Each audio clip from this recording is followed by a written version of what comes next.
2003 में शाहिद कपूर फिल्म इश्क विश्क से बॉलीवुड में अपना डेब्यू किए और अगले कुछ सालों में ये एक हाउस होल्ड नेम बन गए। हर किसी को शाहिद कपूर का नाम और चेहरा मालूम था। हर 90s किड ये बात जानता है कि लेट 2000s के वक्त शाहिद कपूर का ऐसा क्रेज जागा कि स्कूल में लड़कियां शाहिद कपूर के न्यूज़पेपर कटआउट्स अपने स्क्रैप बुक में चिपकाती थी। हर लड़की का क्रश शाहिद कपूर था और सबको लगा कि शाहिद कपूर अगले शाहरुख खान बन सकते हैं, क्योंकि ऐसा सिमिलर क्रेज शाहरुख खान के लिए देखा गया था। शाहिद कपूर एक amazing dancer, actor and lover boy बन के लोगों के सामने आए और लोग इनके दीवाने बन गए। लेकिन अब साल है 2025 जहां शाहिद कपूर को डेब्यू किए हुए ऑलमोस्ट 22 साल हो चुके हैं और Shahid Kapoor despite having a vast career एक सुपरस्टार का स्टेटस नहीं पा सके। तो व्हाट वेंट रॉन्ग कि एक प्रॉमिसिंग एक्टर जिसकी कल्ट फॉलोइंग होती थी वो कहीं खो सी गई। मैं योगी बताऊंगा तुम्हें इस वीडियो में why Shahid Kapoor couldn't become a superstar। तो वीडियो शुरू होने से पहले चैनल को जरूर सब्सक्राइब कर लेना, हम ऐसे वीडियोस तुम्हारे लिए लाते रहेंगे। शाहिद कपूर के करियर को समझने के लिए हमें ये कहानी को शुरुआत से जानना होगा। शाहिद कपूर की मॉम नीलिमा आजिम लेट ख्वाजा अहमद अब्बास की ग्रैंड डॉटर है। ख्वाजा अहमद अब्बास एक बहुत बड़े film director, screen writer, novelist और जर्नलिस्ट थे जिन्होंने आवारा, पड़ोसी, मेरा नाम जोकर ऐसी कुछ बेहतरीन मूवीज लिखी और डायरेक्ट भी की। वो लेजेंडरी राज कपूर के साथ मोस्टली वेल काम करते थे। वहीं पर नीलिमा आजिम के फादर भी एक प्रोमिनेंट मॉडर्न स्टोरी राइटर और एक जर्नलिस्ट थे। नीलिमा जी की मदर कुछ साल पहले गुजर गई, जिनकी याद में ईशान खत्तर ने एक पोस्ट भी किया था अपनी नानी की याद में, जो एक फ्रीडम फाइटर और राइटर एंड एडिटर थी। नीलिमा जी को अपने फैमिली हिस्ट्री की वजह से acting, cinema, dance, music, legend art विरासत में मिली, जिसने उन्हें काफी ओपन माइंडेड बनाया। वो डांस में अपना इंटरेस्ट काफी दिखाती थी और उनके टैलेंट की वजह से उन्हें काफी यंग एज से ही फिल्म्स ऑफर होने लगे और उन्होंने काफी सारे डांस डॉक्यूमेंट्रीज और काफी सारे कैंपेन्स में भी पार्टिसिपेट किया। तब नीलिमा जी दिल्ली में रहती थी। उसी वक्त शहर के दूसरे कोने में Pankaj Kapoor national school of drama से गोल्ड मेडल के साथ ग्रेजुएट हुए और इस वक्त नीलिमा जी भी ग्रेट बिरजू महाराज जी से कथक सीख रही थी। दोनों का फील्ड सेम था, जिसकी वजह से दोनों मिले, दोनों में दोस्ती हुई, दोनों में प्यार हुआ और 1957 में पंकज जी और नीलिमा जी ने शादी कर ली। कुछ सालों बाद नीलिमा जी प्रेग्नेंट हुई और पंकज कपूर जी पे एक फैमिली की जिम्मेदारी आते दिखी। कहते हैं कि उस वक्त इस रिस्पॉन्सिबिलिटी के लिए वो तैयार नहीं थे, क्योंकि एनएसडी से गोल्ड मेडलिस्ट इंसान अभी तक अपना एम्बिशन पूरा नहीं कर पाया, जिसकी वजह से वो मुंबई की ट्रेन में चढ़ गए और अपनी प्रेग्नेंट वाइफ को वो पीछे छोड़ गए, जिन्हें नीलिमा जी ने भी नहीं रोका, क्योंकि पंकज जी को अपने ड्रीम पूरे करने थे। और दिल्ली में बैठ के वो पंकज जी का काफी वक्त तक इंतजार करती रही और 25 फेब 1981 को नीलिमा जी ने अपने बेटे को जन्म दिया, जिनका नाम उन्होंने रखा शाहिद। इसी के अगले साल 1982 में पंकज कपूर जी लेट शाम बेनेगल की आरोहण से डेब्यू करते हैं। उसी साल वो फिल्म गांधी में भी नजर आए और लगातार उन्होंने कुछ फिल्म्स की, जैसे कि मंडी, खानदार, मोहन जोशी हाजिर हो, खामोशी, और मानो इनका फिल्मी करियर चल सा पड़ा। लेकिन वहीं पर्सनल लाइफ कुछ खास नहीं चल रही थी और शाहिद जब ऑलमोस्ट 3 साल के थे तो 84 में पंकज कपूर और नीलिमा जी म्यूचुअली डिवोर्स ले लेते हैं और नीलिमा जी ने शाहिद की प्राइम कस्टडी ली। पंकज जी वक्त पे शाहिद से आके मिलते रहते थे, लेकिन ये साल में एक बार। I did come from a home where my parents were not together from the age of 3. I lived a lot with my mom. I would see my father only once in the year. लेकिन शाहिद का बचपन नाना, नानी, मामा वगैरह के साथ ज्यादा गुजरा और शाहिद का कनेक्शन उनके नाना के साथ तो कुछ ज्यादा ही स्ट्रॉन्ग था। I was very close to my grandfather, my mom's father. Like if I look back now, I would say he's the deepest influence in my life. But I'm sure he was filling in the shoes of my dad not being there every day, right? 1983 में actor Supriya Pathak ने शादी की एक unknown इंसान से, लेकिन ये शादी चली नहीं और 1 साल में ही इनका डिवोर्स हो गया। कहा जाता है कि ये शख्स मशहूर थिएटर पर्सनालिटी एलेक पैडमसे थे। 1986 में सुप्रिया पाठक और पंकज कपूर ने साथ में फिल्म की नया मौसम। अभी फिल्म कभी रिलीज तो नहीं हुई, लेकिन फिल्म में साथ में काम करते करते दोनों में नजदीकी आ गई। दोनों ने पास्ट में फेल्ड मैरिजेस देखा था, जिसकी वजह से दोनों एक दूसरे को समझ पा रहे थे और दोनों में काफी अच्छी बॉन्डिंग हुई, जिसके बाद 1988 में दोनों ने शादी कर ली और इनके 2 बच्चे हुए, सना और रूहान। वहीं दूसरी तरफ शाहिद दिल्ली के ज्ञान भारती स्कूल में अपनी पढ़ाई पूरी कर रहे थे। साथ में नीलिमा जी को फिल्मों से काफी ऑफर्स आने लगे और वो काफी वक्त से अपने मॉम डैड के साथ रही थी, लेकिन फिर वो खुद को फाइनेंशियली स्टेबल करने के लिए मुंबई शिफ्ट हुई अपने फिल्मी करियर को एक्सप्लोर करने के लिए। अब मुंबई शिफ्ट होने के बाद शाहिद राजहंस विद्यालय में एडमिशन लिए। वहीं नीलिमा जी सलीम लंगड़े पे मज्जा, सड़क, नागिन और लुटेरे, इतिहास, सूर्यवंशम जैसे कई फिल्मों में नजर आई। इवन दूरदर्शन पे सीरीज जैसे कि तलाश, तितली, जमीन आसमान, जुनून में भी वो नजर आई। और इसी बीच फिल्म के सेट पे नीलिमा जी राजेश खत्तर से मिली, जहां दोनों में काफी अच्छी दोस्ती हुई। दोनों ने एक दूसरे को डेट भी किया 1 साल और फिर 1990 में दोनों ने शादी कर ली, जिसके 5 साल बाद नीलिमा जी ने जन्म दिया अपने बेटे ईशान खत्तर को। अब 90 से लेकर 2001 तक शाहिद, ईशान, नीलिमा जी और राजेश जी साथ में रहते थे, लेकिन जब ईशान ऑलमोस्ट 6 साल के थे तो नीलिमा जी और राजेश खत्तर में डिवोर्स हो गया और फैमिली फिर से अकेली पड़ गई, स्पेशली शाहिद।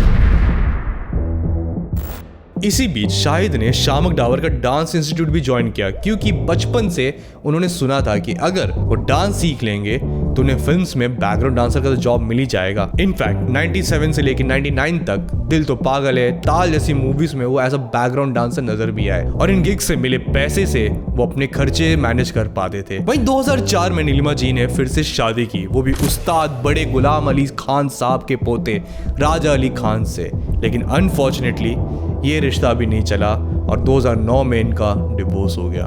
उसी बीच शाहिद कपूर ने सोचा कि वो एक्टर बनना चाहते हैं और उनके फादर पंकज कपूर तब तक एक काफी प्रोमिनेंट नाम बन चुके थे इंडस्ट्री में, और अगर शाहिद चाहते तो उनका नाम लेके इंडस्ट्री में एंट्री इजीली पा सकते थे। पर शाहिद ने ये करने की जगह नसरुद्दीन शाह और सत्यदेव दुबे की एक्टिंग वर्कशॉप्स अटेंड की। वहां से उन्होंने काफी कुछ सीखा, साथ में वो काफी सारे ऑडिशंस भी देते रहे। भाई कुछ लोगों की स्ट्रगल BMW में होती है, उनकी शुरुआत फिल्म के टॉप 2-3 डायरेक्टर्स देश के शुरुआत होती है। मैं 250 ऑडिशन दे के आया हूँ, जहां उन्हें आंखों में म्यूजिक वीडियो में भी काम मिल गया। इसी बीच शाहिद ने काफी सारे एड्स भी किए, जैसे कि पेप्सी, क्लोजअप, कॉम्प्लान। लेकिन एक दिन किस्मत से शाहिद कपूर जब एड शूट के ऑडिशन देने गए तो उन्हें सामने से एक मूवी का रोल ऑफर हुआ। जहां एक तरफ शाहिद को मूवीज ऑफर होने लगी, वहीं एक तरफ एक मूवी को बनाना और उसे मैनेज करना बहुत ज्यादा टफ है। Same goes for a businessman, जहां तुम्हारे पास एक पूरी टीम तो है, पर हर किसी के पास जाके कॉन्स्टेंटली अपडेट लेना पड़ता है कि काम कितना हुआ, कितना बचा है, कितने देर में फाइल्स मिल जाएंगे। और ये सही में बहुत ही बड़ा सरदर्द का काम है जो तुम्हारा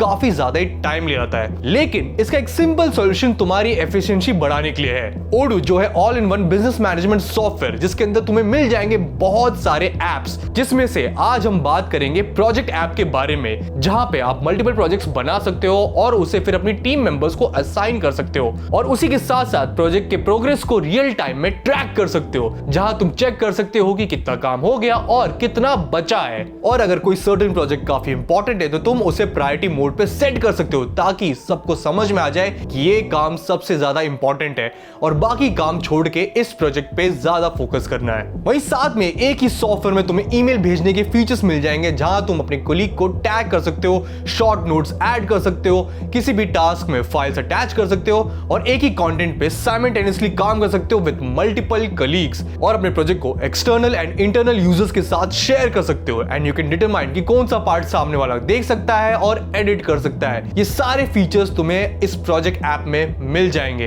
and you know the best part, Odoo का कोई भी एक सॉफ्टवेयर आपको लाइफ टाइम के लिए फ्री में मिल जाएगा, विच मींस अगर आप इस प्रोजेक्ट ऐप को यूज कर रहे हो तो आपके लिए ये लाइफ टाइम के लिए फ्री में मिल जाएगा विद अनलिमिटेड यूजर्स। है ना काफी काम की चीज?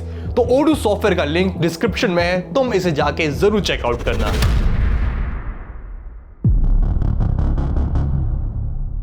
शाहिद ने बहुत सारे ऑडिशन दिए और जाहिर सी बात है कि वो रिजेक्ट भी हुए, लेकिन एक दिन शाहिद के बारे में रमेश तौरानी तक बात जा पहुंची और उन्होंने शाहिद का नाम डायरेक्टर केन घोष को रेकमेंड किया।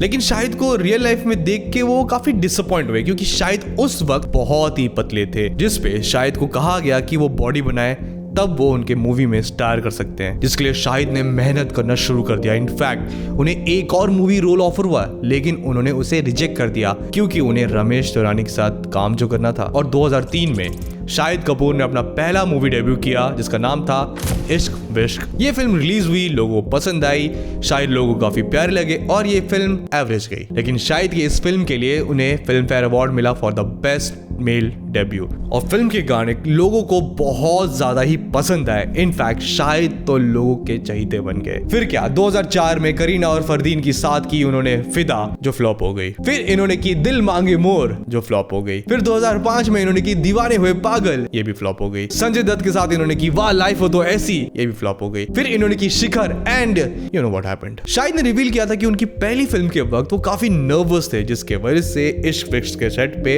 एक शॉट के उन्हें 12 से 15 टेक्स देने पड़ते थे। अब ये लगने लगा कि शायद सिर्फ लुक्स में अच्छे हैं एंड इज नॉट बैंकेबल। लेकिन फिर 2006 में रिलीज हुई 36 चाइना टाउन। 19 करोड़ में बनी इस फिल्म ने 38 करोड़ का बिजनेस किया, विच इज अ हिट जिसके लिए शायद काफी वक्त से वेट कर रहे थे। फिर आई मलयालम फिल्म पंजाबी हाउस का रीमेक चुप चुप के। 12 करोड़ में बनी इस फिल्म ने 25 करोड़ का बिजनेस किया और ये मूवी भी हिट रही और आज इस फिल्म को एक कल्ट क्लासिक का स्टेटस भी मिलता है। लेकिन फिर 2006 में सूरज बरजातिया के साथ शाहिद ने की विवाह और ये फिल्म शाहिद के लिए गेम चेंजर बना, जहां से 8 करोड़ में बनी इस फिल्म ने 53 करोड़ का बिजनेस किया and it was a blockbuster hit. 2007 में फिर आई फूल एंड फाइनल, जो फ्लॉप गई। लेकिन फिर Imtiaz Ali was like hold my camera और 15 करोड़ की बजट में उन्होंने शाहिद कपूर और करीना कपूर के साथ बनाई जब वी मेट। 15 करोड़ के बजट में बनी इस फिल्म ने 50 करोड़ का बिजनेस किया और इस फिल्म को क्रिटिक्स से लेके जनता ने काफी पसंद किया। इसे मल्टीपल अवार्ड्स मिले और आज भी इसकी कल्ट फॉलोइंग है।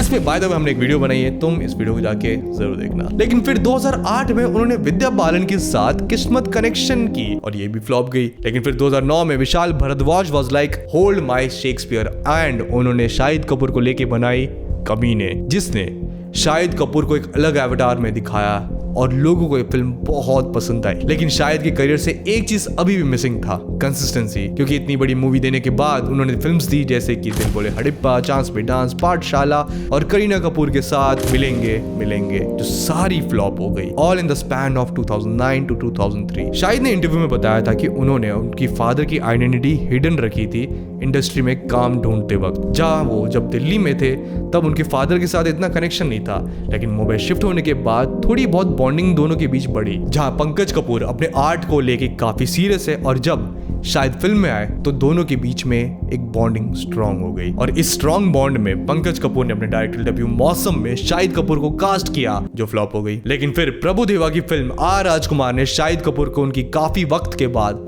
हिट फिल्म दी, जो 100 करोड़ क्लब में एंटर की। फिर विशाल भारद्वाज ने फिर से कहा कि होल्ड माय शेक्सपियर की हैमलेट और उन्होंने बनाई हैदर। शाहिद कपूर एज हैदर उनकी करियर का सबसे बड़ा रोल बन के सामने आया।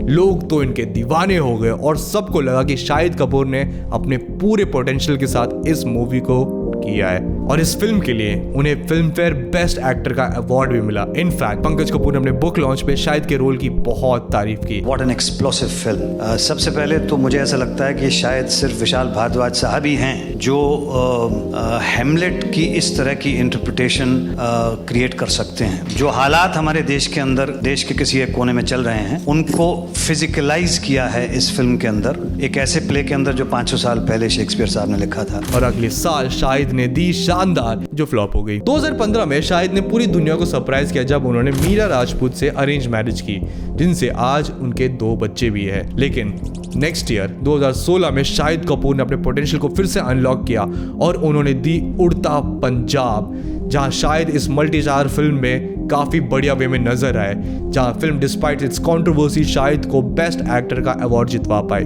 फिर 2017 में उन्होंने की रंगून, इसको नहीं करना चाहिए था, नहीं सीरियसली नहीं करना चाहिए था। फिर 2018 में आई पद्मावत, जहां शाहिद एस राजा रावल रतन सिंह नजर आए। डिस्पाइट फिल्म में रणवीर सिंह की काफी ज्यादा ही तारीफ हुई, लोगों ने शाहिद के रोल को भी काफी पसंद किया और ये फिल्म शाहिद की करियर की बेस्ट कमर्शियल फिल्म बन के सामने आई। फिर आया 2019 का कबीर सिंह, संदीप रेड्डी वांगा की तेलुगु फिल्म अर्जुन रेड्डी का ये रीमेक था। डिस्पाइट दैट फिल्म ने 379 करोड़ का बिजनेस किया। फिल्म के टॉक्सिक नेचर की वजह से उसको काफी बैकलैश मिला, लेकिन फिल्म शाहिद की करियर को काफी बूस्ट अप कर पाया। लेकिन फिर उन्होंने की नानी की तेलुगु फिल्म जर्सी का रीमेक, जहां शाहिद की एक्टिंग को काफी तारीफ तो मिली, लेकिन तब तक रीमेक्स को जनता ने एक्सेप्ट करना बंद कर दिया, जिसकी वजह से ये फिल्म फ्लॉप हो गई। पर 2023 में शाहिद ने अपना OTT डेब्यू किया फर्जी से, जिसे लोगों ने बहुत ज्यादा ही पसंद किया और इसके सीक्वल का इंतजार तो लोग आज भी कर रहे हैं। फिर आई OTT पे ब्लडी डैडी, जहां इनके इस रोल को लोगों ने बहुत ज्यादा पसंद किया। और फिर 2024 में तेरी बातों में ऐसा उलझा जिया, जहां शायद ज्यादा कुछ करते तो दिखे नहीं, बट इस फिल्म ने 133 करोड़ का बिजनेस भी कर लिया। वहीं रिसेंटली शायद की फिल्म रिलीज हुई देवा, जिसे वो बोल रहे थे कि रीमेक नहीं है, पर ये मुंबई पुलिस का रीमेक निकला। झूठ। अब फिलहाल ये फिल्म तो स्ट्रगल कर रही है बॉक्स ऑफिस पे, लेकिन अब शाहिद कपूर की अगली फिल्म है अर्जुन उस्त्रा, जो विशाल भारद्वाज डायरेक्ट कर रहे हैं। ये देखना काफी इंटरेस्टिंग होगा कि फिल्म क्या करती है शाहिद के करियर के लिए। इस पूरे ग्राफ को देख के एक चीज समझ में आता है कि शाहिद कपूर गिव अप तो नहीं करते हैं ना। कुछ एक्टर्स एक दो फ्लॉप देने के बाद गायब हो जाते हैं। शाहिद कपूर अपने काम को लेके कंसिस्टेंट रहे हैं despite whatever is the result. 2004 में शाहिद कपूर स्टार्टेड डेटिंग करीना कपूर। कहा जाता है कि Kareena was so much in love with Shahid कि उन्होंने शाहिद के लिए नॉन वेज तक छोड़ दिया, क्योंकि शाहिद वेजिटेरियन है। He's also made you vegetarian. Yes, I have. That's something no one knows. Exactly, I And know. you hail from the Kapoor family, and you're the only vegetarian in the Kapoor I family. know. And do you feel he's given up something for you? Shahid? Well, I don't want him to give up anything for me because, I mean, he's amazing just the way he is.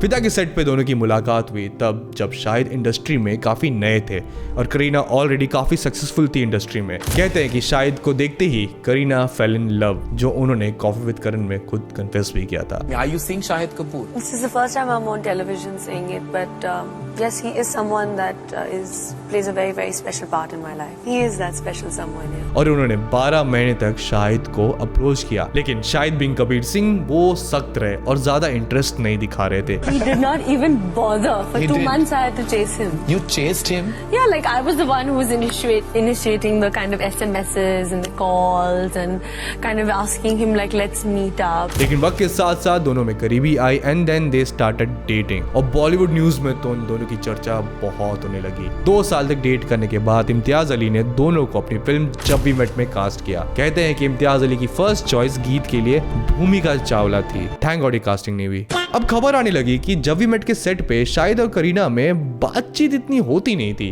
दोनों अलग अलग गाड़ी से आते थे, अलग अलग गाड़ी से जाते थे और मीडिया में तो रूमर्स उड़ने लगे कि कुछ तो गड़बड़ है दया। एक और न्यूज आने लगी कि शायद PR स्टंट हो रहा है इस मूवी को प्रमोट करने के लिए। अब डिस्पाइट द डिस्टेंस दोनों ने ये मूवी को फिनिश किया, लेकिन जब वी मेट के बाद दोनों का रिलेशनशिप खत्म हो गया। काफी मीडिया चैनल्स ने तो ये तक कह दिया कि ब्रेकअप का रीजन करीना है क्योंकि she cheated on Shahid with Saif. But reality शायद ये है कि उस वक्त काफी रूमर्स आने लगे कि शाहिद के लिंकअप हो रहे हैं उनके को स्टार्स के साथ, जैसे कि विद्या बालन, अमृता राव, जिसकी वजह से एलिजिडली इन दोनों में ड्रिफ्ट पैदा होना शुरू हुआ। And Kareena was really upset. जब वी मेट के टाइम करीना ने दर्शन भी साइन किया, जहां वो सेट पे मिली सैफ अली खान से।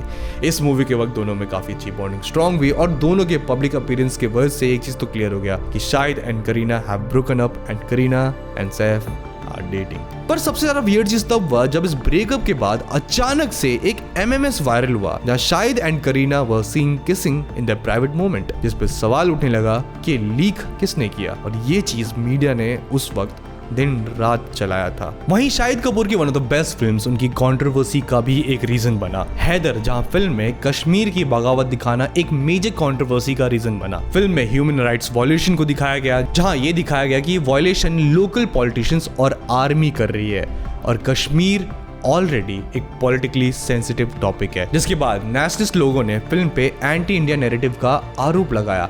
इनफैक्ट ट्विटर पे तो बॉयकॉट हैदर ट्रेंड हुआ और आर्मी सपोर्टर्स ने तो हैदर को बायस्ड कह दिया। बट डायरेक्टर विशाल भारद्वाज ने कहा कि फिल्म एंटी नेशनल नहीं, एंटी ह्यूमन राइट्स वॉल्यूशन पे बेस्ड है। फन फैक्ट, शाहिद कपूर ने कहा था कि उन्होंने इस फिल्म के लिए एक भी पैसे नहीं लिए थे। और अब तो शाहिद का ये भी कहना है कि आज के हैवी सेंसरशिप जमाने में हैदर जैसी मूवीज बनाना नामुमकिन है। वहीं शाहिद कपूर की फिल्म कबीर सिंह अलग कंट्रोवर्सी की वजह से इनफेमस हो गई, जब फिल्म को टॉक्सिक मैस्कुलिनिटी और अब्यूसिव रिलेशनशिप को ग्लोरीफाई करने के लिए क्रिटिसाइज किया गया। फिल्म के टॉक्सिक नेचर को देखते हुए संदीप रेड्डी वांगा को काफी क्रिटिसिज्म मिला और शाहिद कपूर को भी काफी बैकलैश मिला वुमेन राइट्स एक्टिविस्ट से, जहां काफी लोगों ने इस फिल्म को बैन करने तक कह दिया। जिस पे एक्टर मनोज बाजपेयी ने एक इंटरव्यू में स्टेटमेंट दिया जो सेंसरशिप पे काफी अच्छा आंसर था। I was never in support of censorship ever. I personally feel that the biggest censor in a household are the parents for the children and nobody else.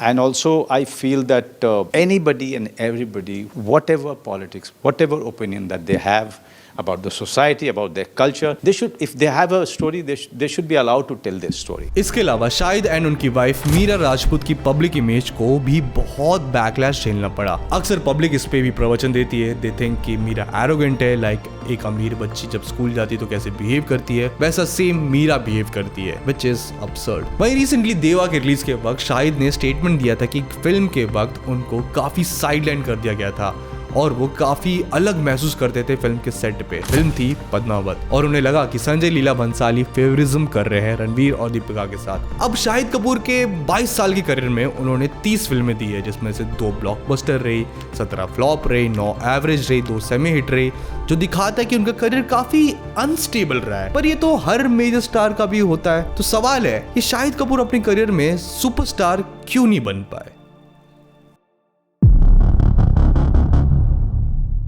Shahid Kapoor में talent की तो कमी नहीं है और उन्हें किसी भी एक्टर के साथ किसी भी सीन में रख लो, वो उस सीन में कुछ ना कुछ करके अपनी यूनिकनेस दिखा देते हैं। लेकिन जब सुपरस्टार वाली बात आती है तो शायद एक्टिंग, डांसिंग, लुक्स, फैशन में कंप्लीट पैकेज है, पर वो सलमान, शाहरुख, ऋतिक, रणबीर जैसे सुपरस्टार क्यों नहीं बन पाए? पहली बात ये तो क्लियर है कि सुपरस्टार बनने के लिए अच्छा एक्टर होना जरूरी नहीं है, and you know who I am talking about. आते हैं कुछ लोग ऐसे, लेकिन सुपरस्टार देखने के लिए लार्जर देन लाइफ इमेज दिखाना पड़ता है, मास अपील देना पड़ता है। क्या आप वो सक्सेस को कैरी कर सकते हो काफी वक्त तक, ये दिखाना पड़ता है, जहां शाहिद कपूर मात खा जाते हैं। शाहिद कपूर ने कभी भी अपनी इमेज को लार्जर देन लाइफ बनाने की कोशिश नहीं की है। वो एक फिल्म में चॉकलेटी बॉय नजर आते हैं तो दूसरे में राउडी कॉप, और कुछ भी कंसिस्टेंट नहीं है। जहां शायद हमारे एवरेज बॉय नेक्स्ट डोर का इमेज बनाए रखते हैं, जिससे एक सर्टेन सेक्शन ऑफ ऑडियंस पसंद तो करती है, बट मास लेवल पे ये ज्यादा काम नहीं करता। उनकी फिल्मोग्राफी को उठा के देखे तो शायद की करियर काफी अनस्टेबल रहा है, जहां एक ब्लॉकबस्टर के बाद उनकी फिल्म्स लगातार फ्लॉप होते रहे, जिसकी वजह से मास ऑडियंस ने एक फिल्म के बाद तो भूल ही जाती है। जहां एक तरफ विवाह से वो एक स्ट्रॉन्ग ऑडियंस से कनेक्ट होते हैं, वहीं दूसरी तरफ वो फुल एंड फाइनल, दिल बोले हड़िप्पा, चांस पे डांस से अपनी ऑडियंस